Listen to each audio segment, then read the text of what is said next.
Senator James Lankford of Oklahoma just came out of that hearing right now, kind enough to join us. Senator, always great seeing you. What do you think happens now? I mean, there are a lot of investigations going on concurrently, a lot of very scary revelations here. What do you make of it all? So FBI is doing their investigations. They can't get out their information fast enough to us. A lot of us, myself included, asked for additional information for them to be made public, so they're not just doing an investigation. They've done over 400 interviews as a follow-up on this, but they've got to get that information out to us. There should be real accountability. That means people losing their job that are on the ground that day, that were the decision makers that failed to make some of the decisions.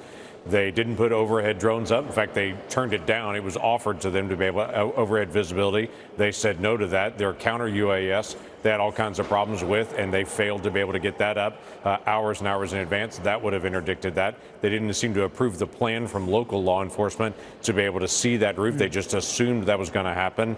There were just so many consecutive mistakes here. There needs to be accountability, but also changes in the structure, including when local law enforcement put over the radio, there's a guy with a gun up.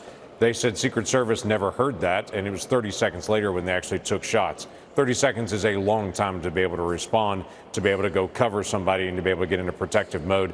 They didn't do it because they just didn't hear it over the radio. That's a massive problem as well, and there's a lot of accountability for that. And we've seen this before, right, Senator? I mean, on 9/11, it was a fair communication between various agencies that were represented on site there. And I'm wondering, we saw it to a degree on January 6th outside the Capitol, but this inability to communicate and to exchange information reared its ugly head yet again. Are you worried for future outdoor rallies of any sort for either candidate? Donald Trump wants to resume them. I don't know what Kamala Harris's plans are, but there's concern that as eager as both candidates are to be out there and with the folks and the voters, there are still inherent dangers. What do you think? Yeah, there's still risks there that we got to be able to mitigate. We have to allow political discourse and dialogue in the country. That means involving getting people together to be able to talk, to have rallies, to be able to celebrate.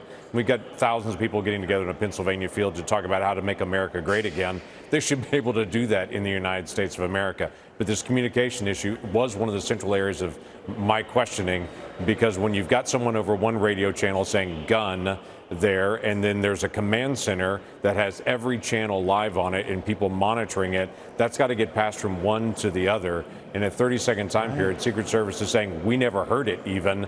They're there in the command center. How could that not be heard? So there's still a lot of questions that I've got to be able to come out and get real answers to fix it for the future. Yeah, I'm glad you're asking, Senator. Thank you again. Very good seeing you. You bet. Good to see you again.